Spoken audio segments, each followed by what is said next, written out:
Hello, मैं राजकुमार, channel राज्य में आपका स्वागत है। आज हम इस वीडियो में पढ़ेंगे लोकसभा के बारे में। ठीक है, पिछली वीडियो हमने पढ़ा था राज्यसभा के बारे में और इस वीडियो में पढ़ेंगे हम लोकसभा के बारे में। ठीक है, अगर आप मेरे चैनल पर नए हैं तो चैनल को सब्सक्राइब कर लें, घंटी को बजा लें। ठीक है, स्टार्ट करते हैं आज की वीडियो। लोकसभा क्या है? Lok Sabha house of the people. ठीक है, ये किसका अंग है? यानी लोकसभा किसका अंग है? लोकसभा संसद का एक अंग है। संसद के कितने अंग हैं? संसद के 3 अंग हैं, राज्यसभा, लोकसभा और राष्ट्रपति। ठीक है, इससे पिछली वीडियो हमने राज्यसभा के बारे में पढ़ा और इस वीडियो हम लोकसभा के बारे में पढ़ने जा रहे हैं। तो स्टार्ट करते हैं आज की वीडियो। लोकसभा क्या है? ठीक है, लोकसभा क्या है? लोकसभा विधि एवं कानून बनाने की सर्वोच्च संस्था है। लोकसभा क्या है? लोकसभा विधि एवं कानून बनाने की सर्वोच्च संस्था है। ठीक है, सर्वोच्च संस्था ने बड़ी संस्था यानी महत्वपूर्ण संस्था। यानी लोकसभा क्यों महत्वपूर्ण है?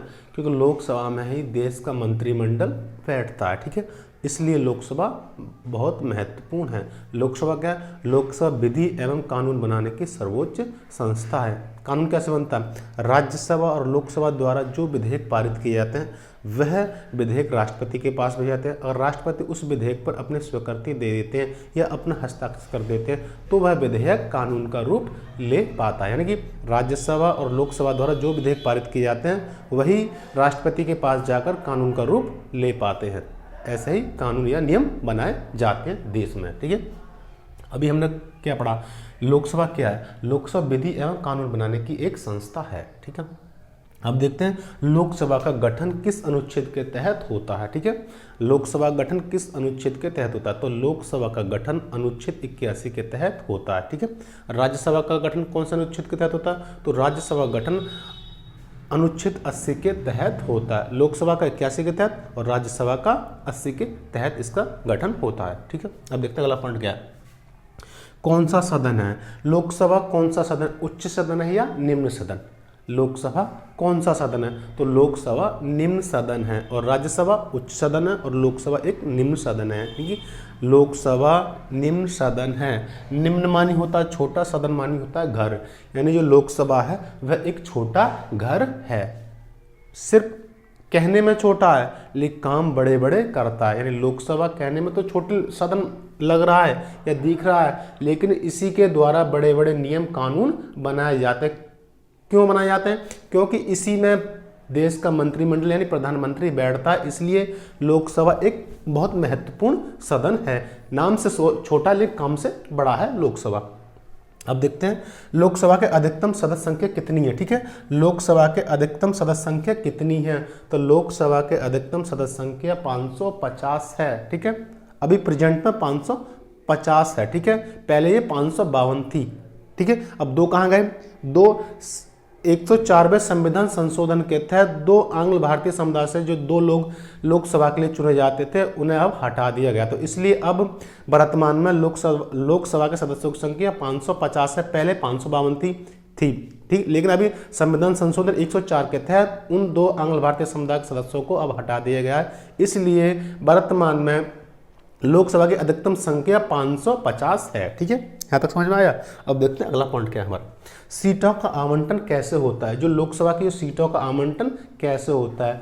राज्य एवं केंद्र शासित प्रदेशों की जनसंख्या के आधार पर लोकसभा की सीटों का आवंटन होता है। ठीक है, जिस राज्य में अधिक जनसंख्या है उस राज्य की अधिक सीटें होंगी और जिस राज्य में कम जनसंख्या उस राज्य की कम सीटें होंगी। यानी मेंबर ऑफ पार्लियामेंट की जो सीटें होती हैं वो राज्य की जनसंख्या के आधार पर आवंटित की जाती हैं। ठीक है, अब देखते हैं क्या सीटों का आवंटन कैसे होता है। ठीक है, राज्य में यूटी की जनसंख्या के आधार पर होता है। ठीक है, अब देखते हैं लोकसभा का चुनाव कैसे होता है। ठीक है, तो लोकसभा का चुनाव प्रत्यक्ष रूप से होता है। राज्यसभा का चुनाव कैसे होता है? तो राज्यसभा का चुनाव अप्रत्यक्ष रूप से होता है और लोकसभा का जो चुनाव होता है प्रत्यक्ष रूप से होता है। यानी कि लोकसभा के चुनाव में डायरेक्ट जनता भाग लेती है।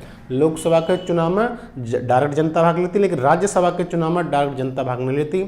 जनता द्वारा जो सदस्य चुने जाते हैं वह राज्यसभा के चुनाव में भाग लेते हैं, तब इसको क्या कहते हैं? अप्रत्यक्ष रूप से। लेकिन लोकसभा के चुनाव में डायरेक्ट जनता भाग लेती है इसलिए इसको कहता है प्रत्यक्ष रूप से।